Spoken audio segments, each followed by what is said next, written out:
Las 8 de la mañana con 11 minutos, seguimos las conversaciones de actualidad esta mañana en Infinita. Lo hacemos ahora con la presidenta de Evópolis, Gloria Hood, que está con nosotros. ¿Cómo le va? Bienvenida, buenos días. Buenos días, muy bien, muchas gracias. Gusto de tenerla por aquí. No, gusto para mí venir y gracias por invitarme.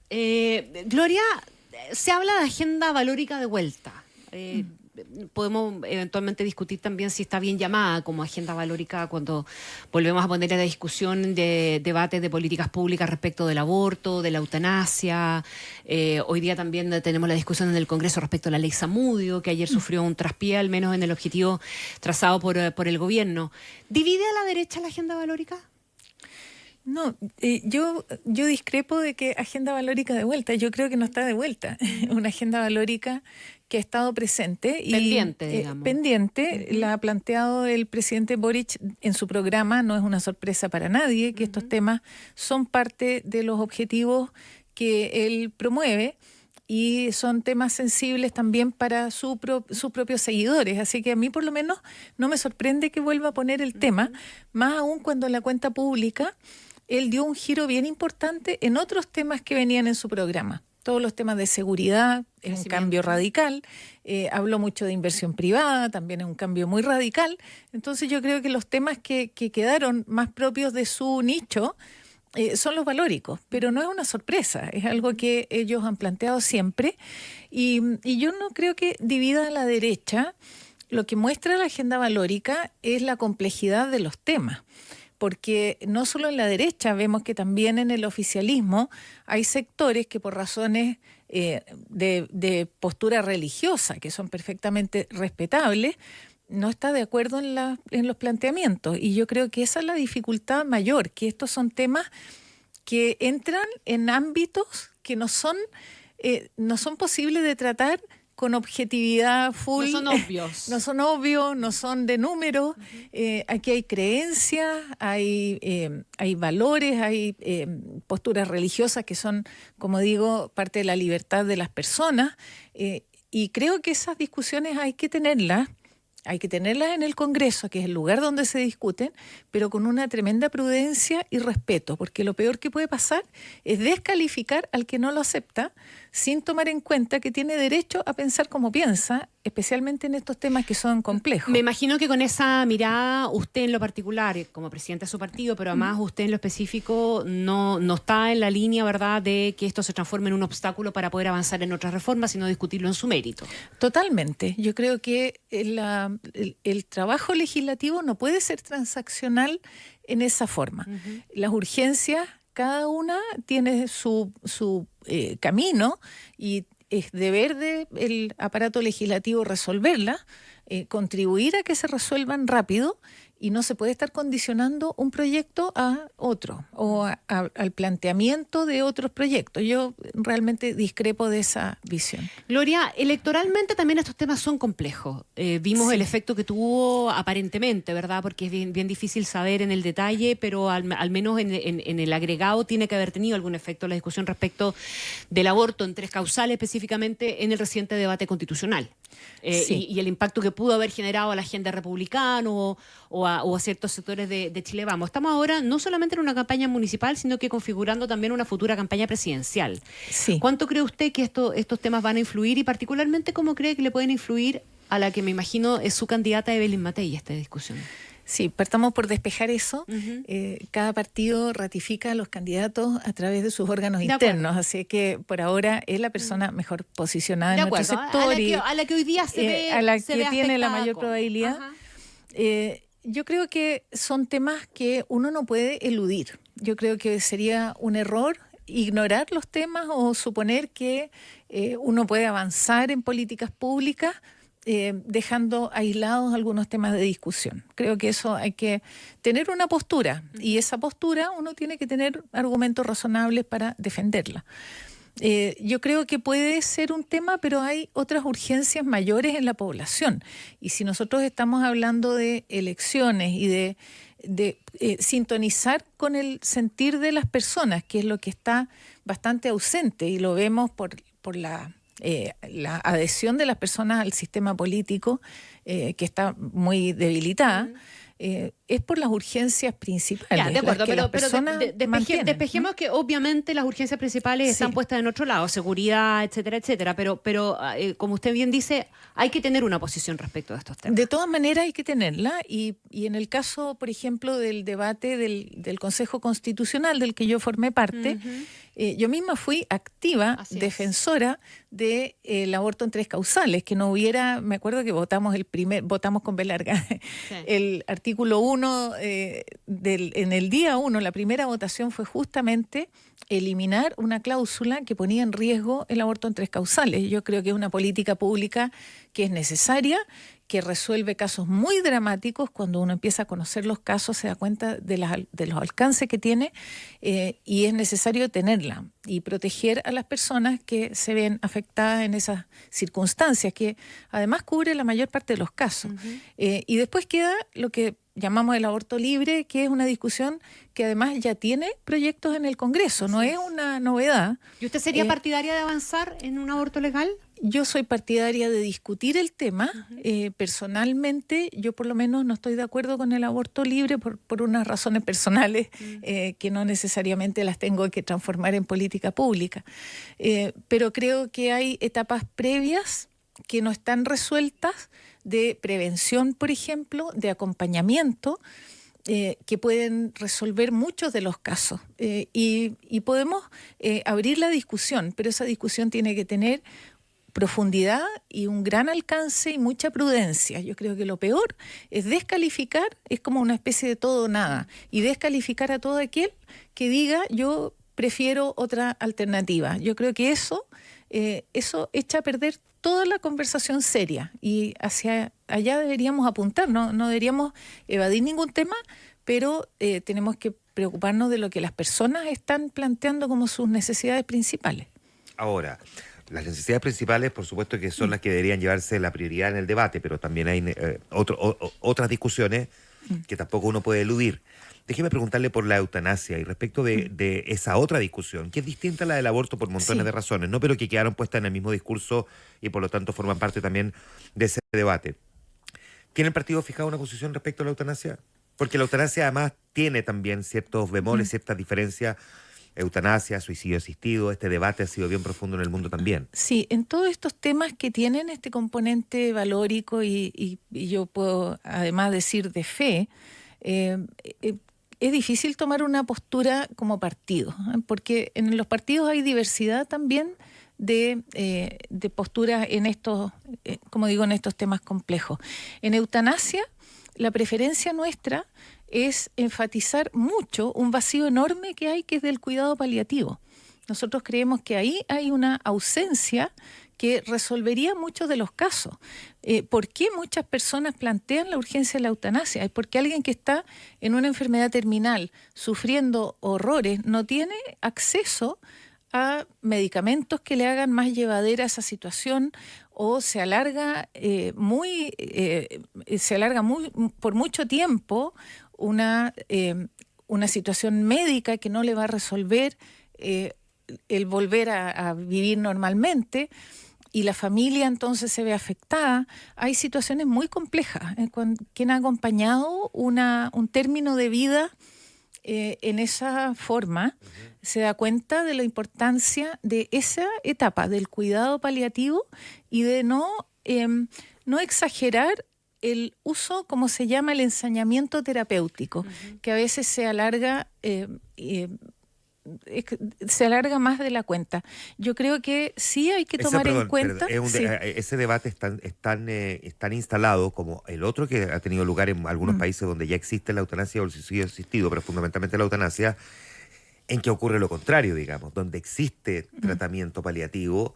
Muchas veces se está obviando el tratamiento paliativo y se aplica la eutanasia, y eso ha generado también una gran discusión en los equipos médicos mundiales. Por eso son temas muy complejos, y seguramente, mira, yo lo transformaría esto más que en eutanasia, es como el cuidado del buen morir. Si una persona elige una muerte natural, en que no haya esta extensión de técnicas terapéuticas que terminan siendo muy dolorosa, y la persona prefiere una opción distinta, esa es una decisión de cada uno de los individuos, y y yo creo que es una discusión compleja, es compleja para la familia. Por eso, a mí lo que no me gusta cuando se plantean estas políticas que son tan difíciles como un todo o nada, ¿no? O está a favor o está en contra. Es mucho más amplio. Ayer hubo una publicación de una columna del doctor Mañalich que me gustó mucho. La encontré, abre la discusión del tema, pero hace ver también los alcances que tiene y que no es un tema sencillo de resolver. Ambos temas fueron mencionados por el presidente en su cuenta pública, ambos resultaron sorpresivos, al menos en el mismo sábado, porque Sí. usted con el paso de los días ha formado la convicción de, puede ser más de una alternativa, pero le voy a poner varias, que el presidente plantea este tema para hacerle un guiño a su propio sector, al menos intentando recoger algo emblemático de su programa de gobierno, dado que en la práctica su programa de gobierno no se ha implementado. Intentó sacar al pizarrón a la oposición en los temas valóricos, o tercero, es que cree que hay genuinamente una convicción del mandatario de querer discutir ambas materias. Todas las anteriores. Qué conveniente respuesta, pero No, pero cierta. yo creo que, a ver, si miramos como, yo creo que hay una cosa como, veámoslo en el plazo más inmediato, mi impresión es que rescató temas que son emblemáticos de su sector porque se dio un giro muy grande en los otros temas. Si uno mira el programa y mira lo que dijo, de hecho era uno de los temas por los que yo quería escuchar la cuenta atentamente. Si iba a volver a su planteamiento refundacional del programa de gobierno o iba a girar a una postura más moderada. Yo creo que giró, porque en los temas de seguridad fue muy distinto y, como digo, en temas de inversiones, en varios temas más en que hay un planteamiento distinto. Él mismo lo dijo, que enfrentado a la realidad había que adaptar y ser flexible en las políticas. Pero mirado en una perspectiva del próximo año, en que hay elección parlamentaria y presidencial, es inevitable darse cuenta de que está levantando un tema que genera visiones distintas y una discusión pública en la que se empiezan a polarizar las posturas. Pasó en el mismo Congreso, que se polarizó la sala rápidamente. Así que yo creo que hay dos alcances, pero no me parece que haya sido una cosa ingenua e improvisada de corto alcance. Yo creo que tiene un alcance mayor. Ahora, la discusión del aborto es una discusión que al día de hoy, si se votara en el Congreso, pareciera que se zanjaría rápidamente en el camino del rechazo, ¿no? Porque, sí, es lo que ha pasado hasta ahora. Sí. Sí se ha votado ya. por eso, ¿por qué cree entonces que pareció como generar tanta complicación en el debate dentro de la derecha cuando era básicamente decir que lo presenta al tiro, se lo van a rechazar? Porque es un tema en el que genera posturas distintas, en que saca a relucir temas valóricos, en que él quiere marcar una derecha más conservadora, seguramente. Me imagino que es para definir las líneas, digamos, de dónde están los que están por una transversalidad mayor o dónde se concentra una visión más conservadora, y eso yo creo que como estrategia política de su sector tiene ahí un sustento.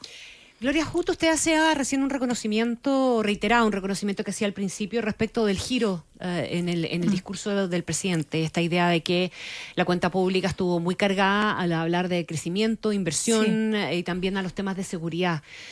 ¿Importa si hay convicción o importa simplemente haber escuchado la cantidad de minutos dedicados a esos temas y los argumentos, las líneas, ¿verdad?, que son parte de ese contenido? Partamos de la buena fe y de la importancia que tiene la cuenta pública. Yo creo que la cuenta pública no es un ejercicio comunicacional. Siempre hay declaraciones de la convicción y la visión del país.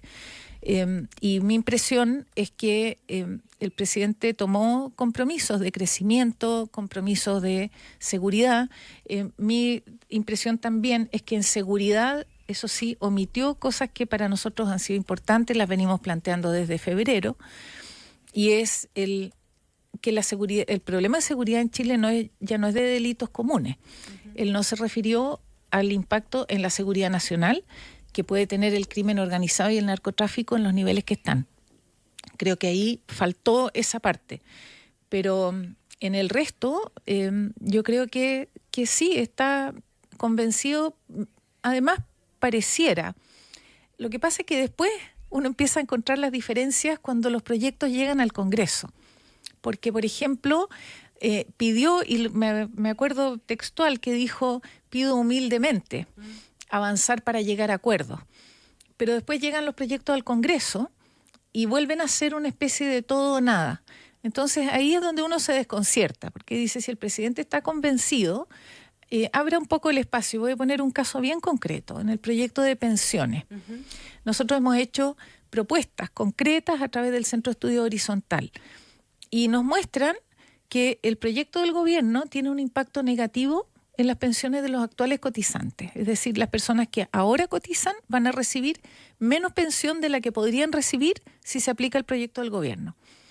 Pero nunca hemos podido llegar a una sesión en la que comparemos los números. Entonces, por eso es que yo me quedo siempre con la duda. Vuelve a ser el todo o nada. Veo que hay por lo menos en la conversación, un ánimo de, bueno, sentémonos a mirarlo. Y yo creo que eso puede abrir un camino. Nosotros vamos a estar siempre disponibles para eso, pero también tiene el componente de reparto, que no es viable por razones demográficas, no es una cuestión ideológica, es porque va a haber más personas jubilando que personas produciendo para pagar esa jubilación.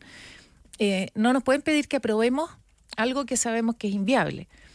Entonces, esa pasada de la declaración en la que yo creo que lo que dijo en la cuenta tiene que estar convencido si lo dijo en la cuenta pública. Ahora, digamos que en el caso de las pensiones, Gloria Hood, es difícil hablar del todo nada con el cambio que ha tenido el gobierno. Partimos hablando de cuentas nacionales, de un 6% reparto, de la creación de un ente estatal exclusivo, y hoy día estamos hablando de al menos del 3.3, del 4.2 hasta el 5.1, no de parte del gobierno en definitiva, pero se ha renunciado al planteamiento original. No, lo que pasa es que había cosas que eran completamente indefendibles y no demostrables, como las cuentas nacionales, pero en la esencia... Pero hablar de todo o nada... Perdón, es que para ustedes puede haber sido indefendible, pero para el gobierno era legítimo y era parte de su proyecto, pero decir que el gobierno no ha cedido en nada sería muy injusto porque uno toma el proyecto original y ve lo que está hoy en discusión y es otro proyecto. Ha cedido, pero en lo estructural, que es si van los ahorros a las cuentas individuales o van a un componente de reparto,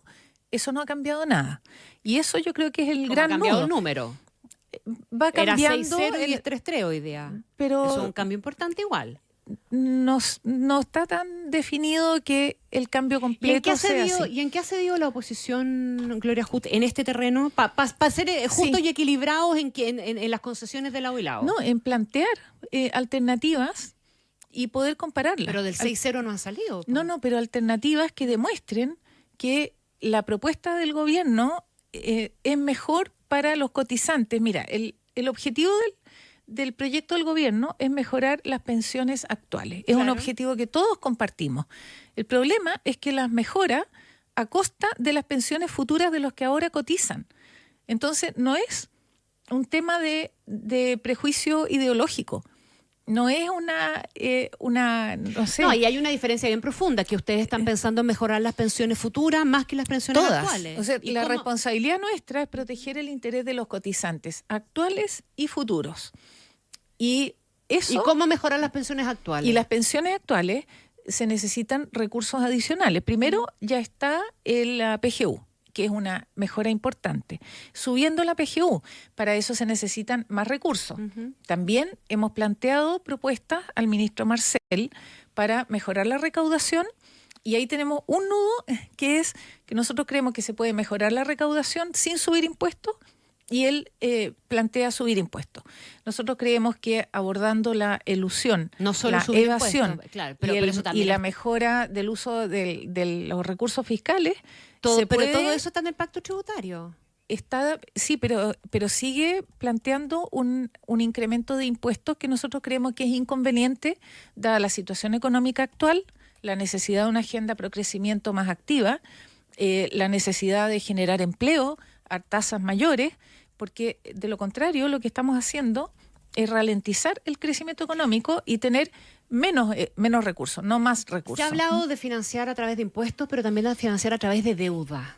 Y eso lo ha hecho la oposición, lo hizo el otro día Javier Macaya y algunos sectores ¿Eso también no es un poquitito hipotecar el futuro? No, no hay mucho espacio para deuda.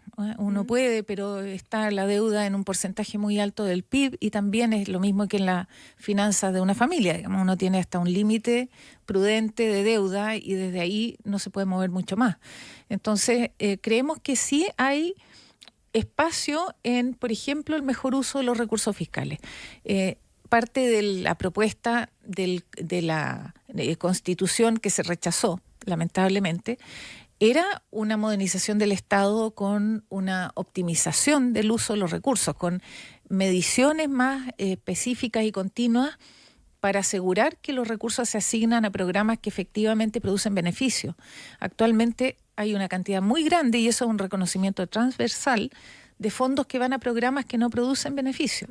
Y esas reasignaciones perfectamente pueden, nosotros las hemos dimensionado, pueden compensar esta necesidad de recursos para mejorar las pensiones ¿Qué actuales. es lo que no hay en el pacto fiscal que está proponiendo el ministro Marcel que a usted le haga falta? Porque muchas de las cosas que usted está enumerando son parte de la propuesta del pacto fiscal. Y más aún, yo reconozco que con el ministro Marcel hemos tenido un buen diálogo. Gran parte de las cosas que le llevamos en julio del año pasado las acogieron en el pacto fiscal, así que a mí me parece que eso está muy bien, toda la agenda pro crecimiento, la tramitología, todas esas mejoras.